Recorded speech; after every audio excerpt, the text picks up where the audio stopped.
مالك يوم الدين والصلاة والسلام على سيد المرسلين وعلى آله وصحبه أجمعين أما بعد. محترم سامعین و ناظرین، آج کی اس مجلس میں آپ کے سامنے تبرک کے تعلق سے چند باتیں رکھوں گا. تبرک کا مطلب کیا ہوتا ہے؟ تبرک کہاں تک جائز ہے اور تبرک کی کون سی قسمیں ناجائز اور حرام ہے؟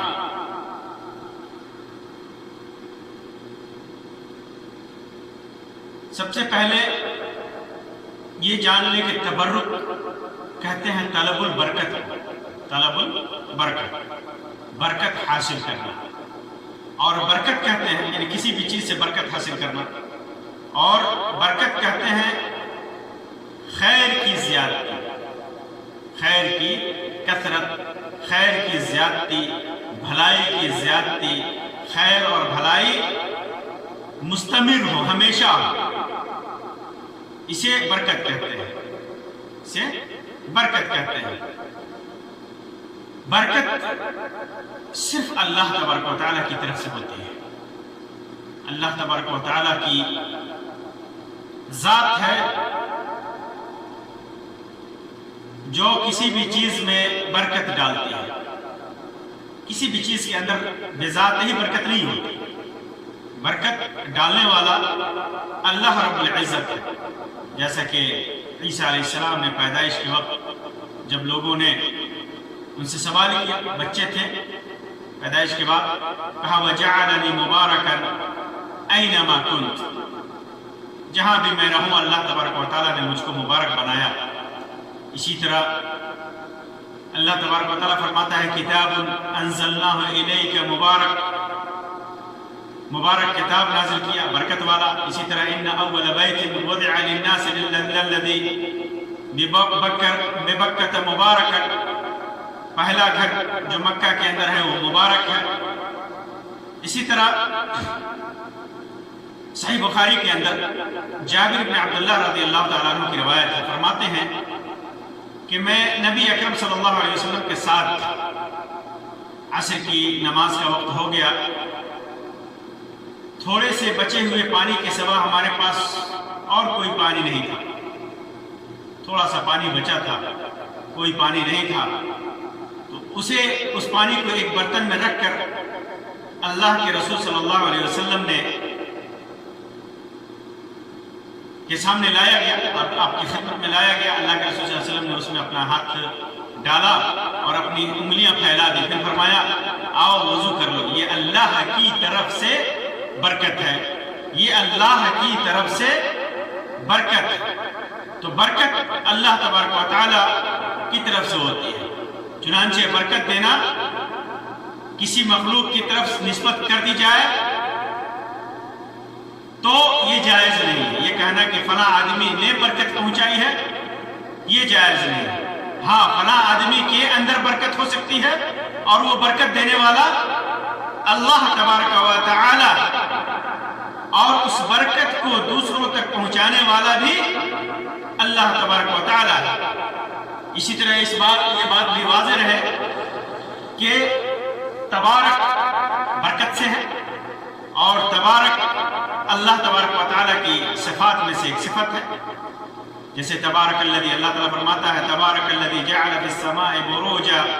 اسی طرح تبارک الذی نزل الفرقان علی عبدہ. تو یہ تبارک اللہ تبارک و تعالیٰ کی صفات میں سے. اسی طرح ہر مسلم مبارک ہوتا ہے. اللہ تبارک و تعالیٰ نے ہر مسلم کے اندر، ہر مسلمان کے اندر اس کی اسلام کی وجہ سے،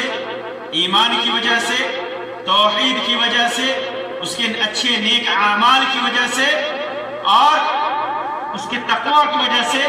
رسول اکرم صلی اللہ علیہ وسلم کی اتباع کی وجہ سے، رسول اکرم صلی اللہ علیہ وسلم کی صحیح محبت کی وجہ سے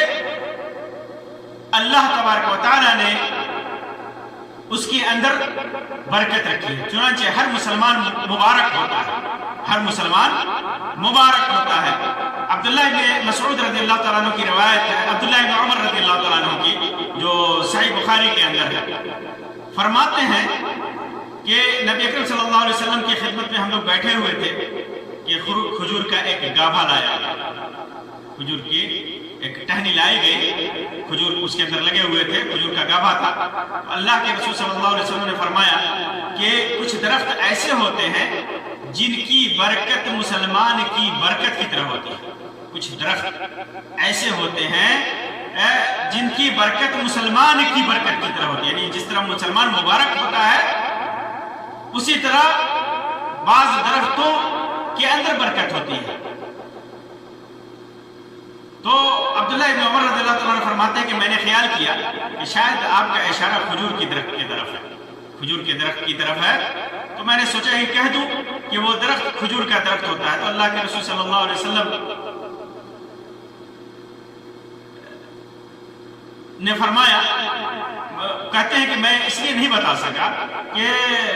میں مڑ کر کے دیکھا تو مجلس میں میرے علاوہ 9 آدمی اور تھے اور میں ان میں سب سے چھوٹا تھا، چھوٹا ہونے کی وجہ سے میں نے نہیں بتایا، میں خاموش رہا۔ تو اللہ کے رسول صلی اللہ علیہ وسلم نے فرمایا کہ وہ درخت کھجور کا درخت ہے، برکت لوگوں تک جس کا خیر پہنچے، جس کی بھلائی پہنچے، جس کا فائدہ پہنچے، وہ برکت ہوتا ہے۔ تو ہر مسلمان جو صحیح عقیدے والا ہوتا ہے، توحید والا ہوتا ہے، شرک اور خرافات اور بدعتوں سے دور ہوتا ہے، وہ برکت والا ہوتا ہے، اس کا خیر اور اس کی برکت، اس کی بھلائی، اس کا فائدہ لوگوں تک پہنچتا رہتا ہے۔ اسی طرح اللہ تبارک و تعالیٰ نے بعض شہروں کو مبارک قرار دیا ہے، جیسے لوط علیہ السلام کے سلسلے میں فرمایا وَنَجَّيْنَاهُ وَلُوطًا إِلَى الْأَرْضِ الَّتِي باركنا فيها للعالمين التي باركنا فيها للعالمين۔ ہم نے اس لوط کو اور ان کو اس زمین کی طرف نجات دی، پہنچایا جہاں پر دنیا والوں کے لیے ہم نے برکت رکھی ہے۔ اسی طرح مسجد اقصی میں کے سلسلے میں فرمایا الذي باركنا حوله، جس کے آس پاس ہم نے برکت رکھی ہے۔ اسی طرح بعض مہینوں کے سلسلے میں آتا ہے کہ اللہ تبارک و تعالیٰ نے مبارک مہینوں کو بنایا ہے، جیسے رمضان ہے، ذی الحجہ کے آخری 10 دن ہے، تو ان ایام میں نیک عمل کا ثواب دیگر ایام کے مقابلے میں بڑھ جاتا ہے، اور ان کا ذکر خصوصیت کے ساتھ اللہ تبارک و تعالیٰ نے کیا ہے اور اللہ کے رسول صلی اللہ علیہ وسلم نے ان کو بیان کیا ہے۔ تو بعض چیزیں اللہ تبارک و تعالیٰ نے بعض چیزوں کے اندر برکت رکھی ہیں، بعض مہینوں کے اندر، بعض شہروں کے اندر، مکہ کے اندر، مدینہ کے اندر، اسی طرح بیت المقدس کے اندر، اور بعض مہینوں کے اندر، بعض دنوں کے اندر، جیسے جمعہ کا دن ہے۔ تو یہ سب چیزیں، ساری چیزوں کے اندر اللہ تبارک، بعض آدمیوں انسانوں کے اندر، جیسے انبیاء کرام کے اندر، مومنین کے اندر، صلحاء کے اندر اللہ تبارک و تعالیٰ نے برکت رکھی ہے، خود نہیں ہے، اللہ تبارک و تعالیٰ نے برکت رکھی ہے۔ اب ان ساری چیزوں سے برکت حاصل کرنا، کن چیزوں سے برکت حاصل کی جائے اور کن چیزوں سے برکت حاصل نہ کی جائے۔ برکت، تبرک کا کون سا راستہ صحیح ہے، کون سا طریقہ صحیح ہے اور کون سا طریقہ غلط ہے، آئیے میں آگے بتاتا ہوں۔ تو سب سے پہلے یہ جان لیجیے کہ تبرک یعنی برکت حاصل کرنا، یہ اس کی 2 قسمیں ہیں، 2 قسمیں ہیں۔ پہلی قسم وہ تبرک جو جائز ہے، اور دوسری قسم وہ تبرک جو ناجائز اور حرام ہے۔ وہ تبرک جو جائز ہے، تبرک حاصل کرنا جو جائز ہے، وہ 2 طرح کا، اس کی 2 قسمیں ہیں، حسی اور معنوی۔ حسی اور معنوی، حسی جسے ذاتی تبرک کہا جاتا ہے، کسی بھی شخصیت سے تبرک حاصل کرنا، کسی بھی ذات سے تبرک حاصل کرنا، یہ تبرک، حسی تبرک یہ انبیاء کے ساتھ خاص ہے، صرف انبیاء کے ساتھ خاص ہے، کسی بھی اور چیز کے ساتھ یہ تبرک خاص نہیں ہے، یہ انبیاء کرام علیہم السلام کے ساتھ خاص ہے، اور خاص طور سے اللہ کے رسول صلی اللہ علیہ وسلم کی ذات کے ساتھ خاص ہے۔ جیسا کہ صحابہ کرام رضی اللہ تعالی عنہم اللہ کے رسول صلی اللہ علیہ وسلم کے بال سے تبرک حاصل کرتے تھے، تبرک حاصل کرتے تھے، آپ صلی اللہ علیہ وسلم کے بچے ہوئے وضو کے بچے ہوئے پانی سے، آپ صلی اللہ علیہ وسلم کے پسینہ سے تبرک حاصل کرتے تھے۔ تو یہ ذاتی اور حسی تبرک انبیاء کے ساتھ خاص ہے، کسی اور کے ساتھ خاص نہیں ہے، چاہے وہ انسان جتنا بڑا ولی ہو اور جتنا بڑا مقرب الی اللہ۔ صحابہ کرام اللہ کے رسول صلی اللہ علیہ وسلم کے بعد روئے زمین پر سب سے بہترین مخلوق صحابہ کرام کی ذات ہے، پھر بھی صحابہ کرام اپنی ذات سے کسی کو تبرک حاصل کرنے کی اجازت نہیں دیتے تھے، کوئی ایک دوسرے سے تبرک نہیں حاصل کرتے ان کی ذات سے، نہ کوئی کسی کے پسینے سے تبرک حاصل کرتا، نہ کوئی کسی کے جوتے سے حاصل کرتا، نہ کوئی کسی کی انگوٹھی سے حاصل کرتا، نہ کوئی کسی کے بال سے حاصل کرتا، نہ اور کسی چیز سے حاصل کرتا۔ تو معلوم کیا ہوا کہ یہ تبرک جو ذاتی اور حسی تبرک ہے وہ صرف اللہ کے رسول صلی اللہ علیہ وسلم کی ذات کے ساتھ خاص ہے۔ اور تبرک کی دوسری قسم ہے معنوی تبرک، جائز تبرک کی دوسری قسم ہے معنوی تبرک، یعنی علم قرآن و سنت کے احکام کی معرفت کے ذریعے تبرک حاصل کرنا، دین کا علم حاصل کرنا، اس سے تبرک حاصل کرنا، کیونکہ ایک انسان کے لیے اس سے بہتر تبرک نہیں ہو سکتا۔ انسان نیک ہو جائے، دین کا علم حاصل کر لے، انسان اللہ تبارک و تعالیٰ کی عبادت کر کے عبادت کرے، اس سے تبرک حاصل کرے روزے کے ذریعے، نماز کے ذریعے، تو یہ جو معنوی تبرک ہے یہ اس سے زیادہ متبرک چیز نہیں ہو سکتا ہے ایک انسان کے لیے۔ اسی طرح جب آدمی متقی اور پرہیزگار اور گناہوں سے دور ہوتا ہے تو اللہ تعالیٰ اس کی برکت سے معاشرے میں خیر نازل فرماتا ہے۔ جب انسان متقی اور پرہیزگار ہوتا ہے، اس کی تقوی اور پرہیزگاری سے معنوی طور پر انسان کو فائدہ پہنچتا ہے، جیسا کہ اسید بن حضیر رضی اللہ تعالیٰ عنہ کی روایت ہے، مشہور روایت ہے، جس کے اندر جب اللہ کے رسول صلی اللہ علیہ وسلم کے ساتھ سفر میں صحابہ کرام کے پاس پانی نہیں تھا، اور عائشہ رضی اللہ تعالیٰ عنہ کے ہار کے گم ہونے کی وجہ سے صحابہ کرام پریشان تھے، تو ایسے موقع سے پانی نہ ہونے کی وجہ سے لوگ غسل کے محتاج تھے، وضو کے محتاج تھے، تو اللہ کے رسول صلی اللہ علیہ وسلم کے اوپر تیمم کی آیت نازل ہوئی، وہاں پر تو تیمم کی اجازت ہوئی، تیمم کی رخصت دی گئی کہ پانی اگر موجود نہ ہو یا پانی استعمال کرنے میں پریشانی ہوتی ہو تو تیمم کرنا جائز ہے مٹی کے ذریعے۔ تو ایسے موقع سے فرمایا تھا اسید بن حضیر نے کہ ما ہی بأول برکتکم یا آل ابی بکر، اے ابو بکر کی اولاد آل، یہ تمہاری برکت پہلی برکت نہیں ہے، یہ تمہاری پہلی برکت نہیں ہے۔ تو انسان جب متقی ہوتا ہے، پرہیزگار ہوتا ہے، صاحب ایمان ہوتا ہے، تو اس کے علم سے، اس کے تقوی سے مخلوق کو فائدہ پہنچاتا ہے، اور اللہ تبارک و تعالی اس کی وجہ سے معاشرے میں خیر اور بھلائی نازل فرماتا ہے، اسی طرح متبرک جگہوں پر، بابرکت جگہوں پر ایک آدمی نماز پڑھے، وہاں عبادت کرے تو اس کا مقام اور مرتبہ بڑھ جاتا ہے، اس کا ثواب بڑھ جاتا ہے۔ جیسے مسجد حرام میں نماز پڑھنے کا ثواب دیگر مسجدوں میں نماز پڑھنے کے سے زیادہ، مسجد نبوی میں، اسی طرح بیت المقدس میں، دیگر مساجد میں نماز پڑھنے سے زیادہ ہے۔ اسی طرح عام جگہوں پر گھروں میں نماز پڑھنے کے مقابلے میں جماعت کے ساتھ مسجدوں میں نماز پڑھنے کا ثواب زیادہ ہے۔ تو یہ جگہوں میں یہ معنوی طور پر ان سے تبرک حاصل کیا جاتا ہے، ان کا ثواب بڑھ جاتا ہے۔ اسی طرح بعض ایام میں جیسے عام دنوں میں آدمی روزہ رکھے اور رمضان کے دن میں روزہ رکھے، عام دنوں میں نوافل ادا کرے، رمضان کے دنوں میں نوافل ادا کرے، اور جن ایام کا ذکر قرآن و حدیث میں ہے ان ایام میں آدمی نیک اعمال انجام دے تو اس کا ثواب ان ایام کی برکت کی وجہ سے بڑھ جاتا ہے۔ تو یہ معنوی تبرک انسان کو حاصل ہوتا ہے۔ اسی طرح زمزم ہے، اس کے اندر اللہ تبارک و تعالیٰ نے برکت نازل کی ہے، برکت ہے، وہ شفا کا سبب ہے، ثواب کا ذریعہ ہے، جیسا کہ روایتوں میں آتا ہے کہ زمزم کا پانی مبارک ہے، طعام و طعم، کھانے کی چیز ہے، پانی پینے والے کے لیے پانی ہے، کھانے والے کے لیے کھانا ہے، جو پیتا ہے کھانا سمجھ کر کے تو اللہ تبارک و تعالیٰ اس کے ذریعے سے بھوک بھی مٹاتا ہے۔ اسی طرح ماء و زمزم لما شرب له، صحیح سنن ابن ماجہ کی روایت ہے، علامہ البانی نے اس کو صحیح قرار دیا ہے کہ زمزم کا پانی جس نیت سے، جس مقصد سے پیا جائے تو اللہ تبارک و تعالیٰ اس کو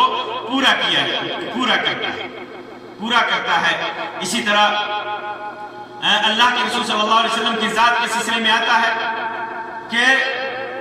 اللہ کے رسول صلی اللہ علیہ وسلم کی ذات کے اندر جو چیزیں اللہ کے رسول صلی اللہ علیہ وسلم نے اجازت دی تھی اور جن سے لوگ تبرک حاصل کرتے تھے، اس کے سلسلے میں انس بن مالک رضی اللہ تعالیٰ عنہ کی روایت ہے کہ اللہ کے رسول صلی اللہ علیہ وسلم نے جب جمرہ کو کنکریاں مار لی، بڑے جمرہ کو منی میں کنکریاں مار لی، حج کے ایام میں قربانی کر لی اور سر مڈا لیا، تو آپ صلی اللہ علیہ وسلم نے اپنے دائیں جانب آگے کے اس کے بال کو مڑا تو آپ صلی اللہ علیہ وسلم نے ابو طلحہ انصاری کو بلایا اور ان کو وہ بال دے دیے۔ پھر آپ صلی اللہ علیہ وسلم نے اپنی بائیں جانب آگے کی اس کو مڑوایا، پھر وہ مڑوا کر کے آپ صلی اللہ علیہ وسلم نے ابو طلحہ کو وہ بال دیا اور کہا کہ لوگوں میں تقسیم کر دے۔ پھر اسی طرح بعض روایتوں میں آتا ہے کہ اللہ کے رسول صلی اللہ علیہ وسلم کے پسینے مبارک کو شیشیوں میں رکھ کر کے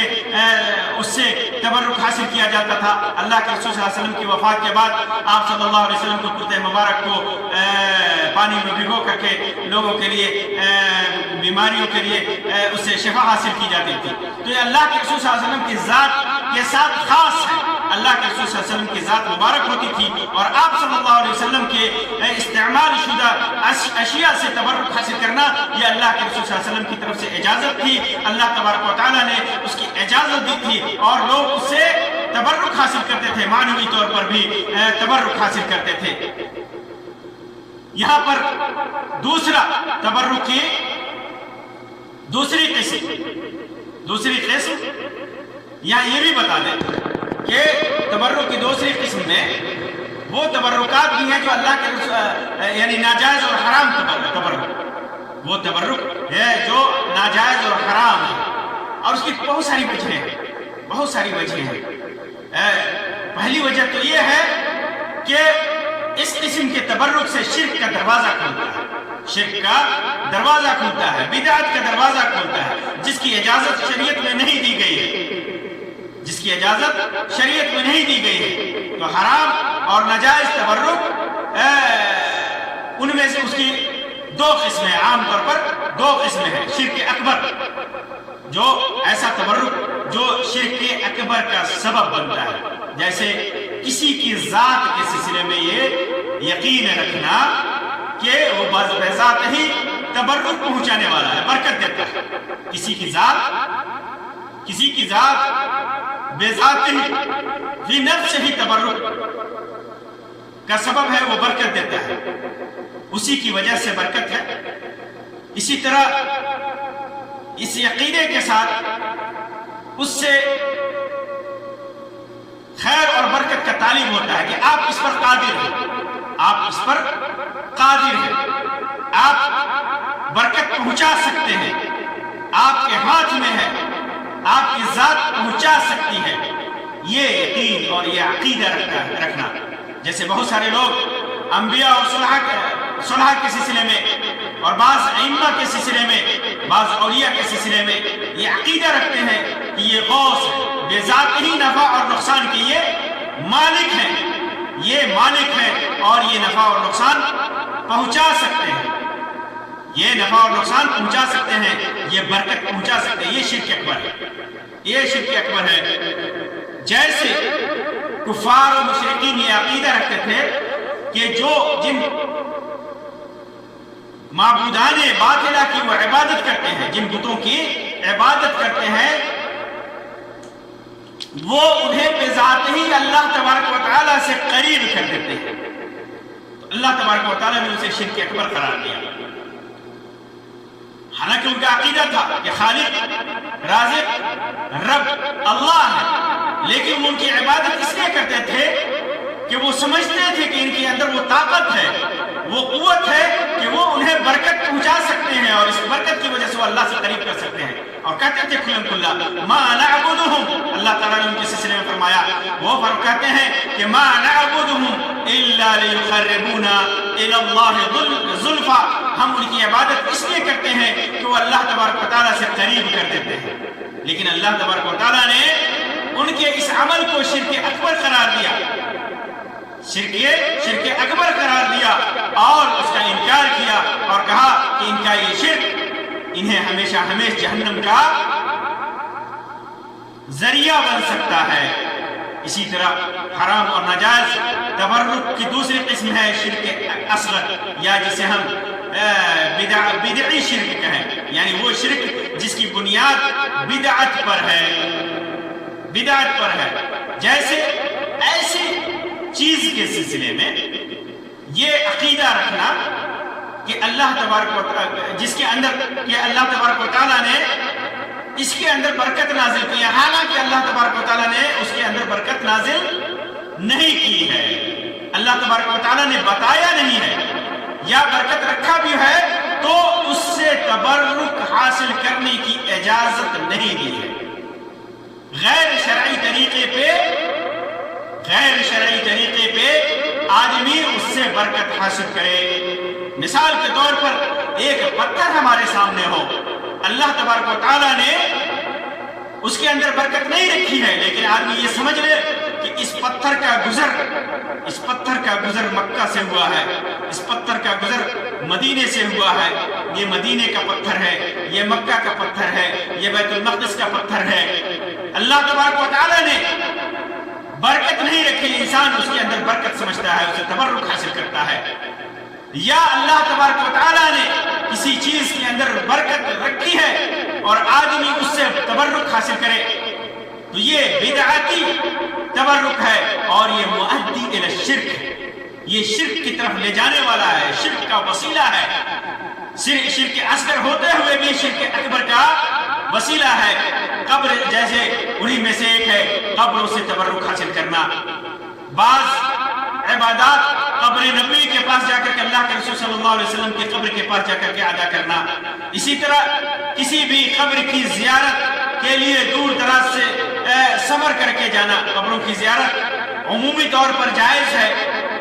زیارت کا حکم ہے حدیث میں، لیکن آدمی خصوصی طور پر دور دراز شہروں میں قبروں کی زیارت کے لیے نیت کر کے جائے، سب راستے سفر باندھے، چاہے وہ انبیاء و صالحین کی قبر ہو یا اولیاء کی قبر ہو یا اللہ کے رسول صلی اللہ علیہ وسلم کی قبر مبارک ہو، خاص نیت کر کے جانا اسی کے لیے، اسی کی زیارت کے لیے، تبرک حاصل کرنے کے لیے، یہ جائز نہیں ہے، کیونکہ اللہ اور اس کے رسول نے اس کی اجازت نہیں دی۔ اگر کوئی مسجد نبی کی زیارت کی نیت کر کے جاتا ہے تو یہ جائز ہے، مشروع ہے، کار ثواب ہے، اور وہاں پر جا کر کے اللہ کے رسول صلی اللہ علیہ وسلم کی قبر کی زیارت کرتا ہے، آپ پر درود و سلام بھیجتا ہے، اور بقیہ غرقد میں جا کر کے قبروں کی زیارت کرتا ہے، احد میں جاتا ہے، شہدائے کرام کی قبروں کی زیارت کرتا ہے، تو یہ مشروع ہے، اس کی شریعت میں اجازت ہے، لیکن خاص طور سے راستے سفر باندھ کر کے جانا، اس کی نیت کر کے جانا، اس کی شریعت میں کہیں اجازت نہیں دی ہے۔ اسی طرح قبروں کو چھونا، قبروں کو چومنا، اسی طرح اللہ کے رسول صلی اللہ علیہ وسلم کی ولادت کی جگہ کو چھونا، اسے متبرک سمجھنا، اس سے برکت حاصل کرنا، اللہ کے رسول صلی اللہ علیہ وسلم کی ولادت کی رات کو برکت والا سمجھنا اور اس کے اندر عبادتیں کرنا، اسی طرح اسراء اور معراج کی رات کو برکت والا سمجھنا اور اس کے اندر عبادتیں انجام دینا، اسی طرح ہجرت کے سلسلے میں جشن منانا، ہجرت کی رات کو اور ہجرت کے ایام کو مبارک سمجھنا، صالحین اور صلحاء کی ولادت کے ایام کو برکت والا سمجھنا، یہ ساری چیزیں غیر شرعی ہیں، یہ غیر شرعی ہیں جن کی شریعت میں اجازت نہیں ہے، جس کی شریعت میں اجازت نہیں ہے۔ اسی طرح لوگ بعض پہاڑوں پر جا کر کے وہاں برکت حاصل کرتے ہیں، بعض جگہوں پر جا کر کے وہاں برکت حاصل کرتے ہیں۔ بہت سارے لوگ اللہ کے رسول صلی اللہ علیہ وسلم کے قدم مبارک کے آثار کو، نشانیاں اپنے سے بنا کر، اللہ کے رسول صلی اللہ علیہ وسلم کے قدم مبارک کی نشانیاں تو ہے نہیں دنیا میں، محققین کے تحقیق کے مطابق دنیا میں کہیں بھی اللہ کے رسول صلی اللہ علیہ وسلم کے قدم مبارک کا اثر نہیں ہے، لیکن انسان لوگوں نے اس کو بنا لیا اور بنا کر کے اس کو چومتے ہیں، اس کو چھوتے ہیں، اس سے برکت حاصل کرتے ہیں، اور دور دراز سے جا کر کے انہیں دیکھتے ہیں، وہاں پر جا کر کے دعا کرتے ہیں، وہاں پر جا کر کے درود و سلام پڑھتے ہیں، درود و سلام پڑھتے ہیں۔ آپ غور کیجئے، اللہ کے رسول صلی اللہ علیہ وسلم 13 سال مکے میں اور 10 سال مدینے میں گزارتے ہیں پوری زندگی۔ اللہ کے رسول صلی اللہ علیہ وسلم کے پسینے مبارک سے لوگ برکت حاصل کرتے ہیں، آپ کے بال سے برکت حاصل کرتے ہیں، آپ کے کپڑوں سے برکت حاصل کرتے ہیں، اللہ کے رسول صلی اللہ علیہ وسلم کی دیدار سے برکت حاصل کرتے ہیں، اللہ کے رسول صلی اللہ علیہ وسلم سے دعا کرا کر کے برکت حاصل کرتے ہیں۔ لیکن کبھی کسی صحابی نے اللہ کے رسول صلی اللہ علیہ وسلم کے قدم مبارک کی نشانیوں سے برکت حاصل نہیں کیا، یہاں تک کہ اللہ کے رسول صلی اللہ علیہ وسلم نے اپنی تشریف لانے پر کھڑے ہونے سے منع فرمایا، اس تعظیم سے منع فرمایا جو تعظیم کفار اور مشرکین اور عجم کے لوگ کرتے تھے اپنے بڑے لوگوں کے لیے۔ جب ان کے بڑے لوگ آتے تھے تو وہ کھڑے ہو جاتے تھے تعظیماً، تو اللہ کے رسول صلی اللہ علیہ وسلم نے فرمایا میرے لیے تعظیم کرتے ہوئے کھڑا مت ہو، ایسا مت کرو جو عجمی لوگ کرتے ہیں۔ اللہ کے رسول صلی اللہ علیہ وسلم نے جن چیزوں سے برکت حاصل کرنے کی اجازت دی ہے، صحابہ کرام کھلا ان سے برکت حاصل کرتے تھے، لیکن جن چیزوں سے برکت حاصل کرنے کی تعلیم نہیں دی، اجازت نہیں دی، صحابہ کرام کبھی بھی ان سے برکت نہیں حاصل کرتے تھے۔ اور آج ہم صدیوں بعد محبت رسول کا جھوٹا دعویٰ کر کے آپ صلی اللہ علیہ وسلم کی طرف پہلے تو کسی چیز کی غلط نسبت کرتے ہیں اور پھر اس سے تبرک حاصل کرتے ہیں، اس کی تعظیم کرتے ہیں، وہاں پر جا کر دعا پڑھتے ہیں، درود و سلام پڑھتے ہیں۔ یہ بدعت ہے، شرک کے وسائل میں سے انسان کو شرک اکبر میں یہ ساری چیزیں مبتلا کر دیتے ہیں۔ آپ بدعت کا کرشمہ دیکھیے کہ اللہ کے رسول صلی اللہ علیہ وسلم کے نعلین مبارکین کی تصویر بنائی جاتی ہے،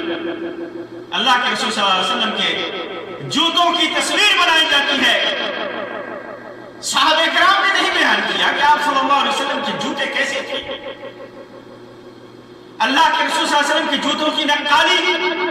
صحابہ کرام نے کبھی نہیں کیا۔ اللہ کے رسول صلی اللہ علیہ وسلم کی جوتوں کی شکل صحابہ کرام نے کبھی نہیں بنائی، اور صدیوں بعد ایسے بددین، ایسے بدعتی اور ایسے دین میں جھوٹ گھڑنے والے لوگوں نے اللہ کے رسول صلی اللہ علیہ وسلم کے نعلین مبارکین کا جھوٹا اور خیالی نقشہ بنایا، اور نقشہ بنا کر کے اس پر اللہ کے رسول صلی اللہ علیہ وسلم کا نام تک لکھ دیا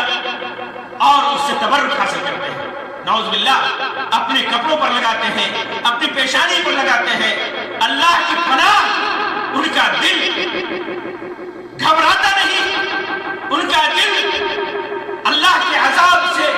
تھراتا نہیں، کیا ان کے دل میں اللہ کا خوف نہیں آتا